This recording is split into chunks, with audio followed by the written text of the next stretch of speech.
기독교 신앙의 핵심이 무엇일까요? 결합, 연결, 연합입니다. 곧 육이 되신 하느님, 우리와 똑같은 자 되신 하느님입니다.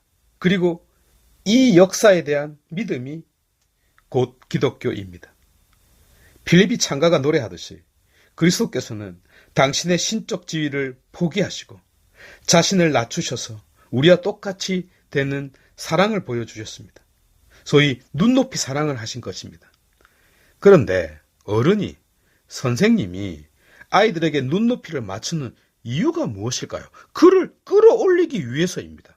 만약 이 목적이 없다면 그 선생님을 일컬어 바보라고 놀리게 될 것입니다. 마찬가지로 그리스도께서 당신 자신을 낮춘 것은 우리 모두를 끌어올리기 위한 목적이 녹아 있었습니다. 많은 이들이 이 중차대한 목적을 보지 않고 있습니다. 참고로 필립비 창가에서 그리스도께서 당신 자신을 낮추셨을 때, 곧 당신이 하느님의 지위를 포기했을 때 그분은 하느님일까요? 아닐까요? 포기했다고 했잖아요. 변함없이 하느님입니다.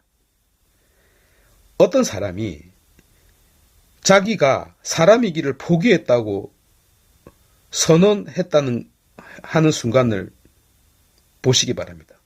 그 순간에도 그는 역시 사람입니다. 하여 이 목적은 매우 중요합니다. 우리와 똑같이 되신 육화 못지않게 우리를 구원하시려는 목적, 곧 부활은 육화와 쌍으로 존재하는 세팅이 되겠습니다. 통상 삶의 자리에 처박혀 사는 우리들에게 있어서 중요한 것은 지금 여기에 문제들입니다. 생로병사의 문제가 시급하고 고통으로부터의 해방, 불행을 막고 축복을 받아야 하는 일 등등 현실에서 직접 맞닥뜨리고 있는 사건들만 눈에 들어오는 법입니다. 그러나 기독교 신앙에서 이 문제를 다루는 유일한 방도는 사람이 되신 하느님 안에서 찾는 것입니다. 이것이 부활신앙이죠. 하여 기독교 신앙은 현실에서 경험할 수 없는 내일에 대한 희망을 그 옷으로 입고 있다 하겠습니다. 이 모습이 세상 사람들에게는 마치 두 개로 쪼개진 이원론으로 보이는 것입니다. 물론 현실 도피로도 비추어지고 무책임한 자들로도 보입니다. 이 문제는 니체가 신랄하게 깨부수어 버렸고 이 금이 간 곳을 칼 막스와 사회주의자들이 여지없이 박살내 버렸죠. 사실 이 부분은 한편으로는 고마운 일이었는데요. 왜냐하면 하느님 나라와 이 땅은 분리되지 않았기 때문입니다. 오히려 육화와 더불어 하나가 되었습니다. 그럼에도 불구하고 그 하나됨을 구분하자면 여전히 내일에 대한 희망이 변함없이 녹아 있습니다. 쓴 커피에 설탕이 녹아 있는 것과 같은 겁니다.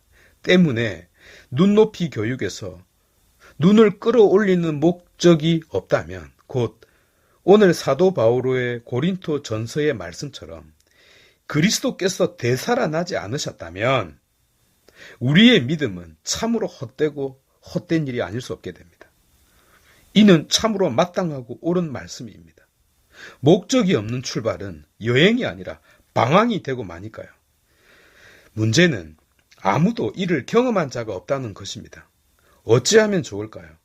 바오로의 말씀 속에 답이 있습니다. 부활에 대한 믿음을 확고히 간직하는 것입니다.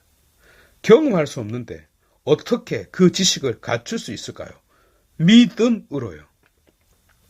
성 어거스틴이 통찰한 바처럼 과거가 지나간 것이 아니라 기억 속에서 현재인 것처럼 아직 오지 않은 내일이 희망 속에서 현재가 되듯이